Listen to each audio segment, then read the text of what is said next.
خارج خدمة بو نسرا بو دنيا هاتم ساعاتك راوستام قوتيان خارج خدمة أو روش هاتي ما دلي أوش كانديتيان بقول بيش تاوتانا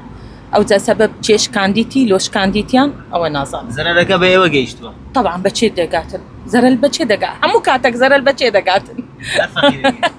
هر هاولات يكا بخوای اول چندی شوێنە دەی بۆی موچە خۆتی تێداوەەر بگری ئارەمی شوێنە چوارەم بەڵێ سێ بانقم کردیە دوو شوێنە ئەو یان پێنجەم شوێنە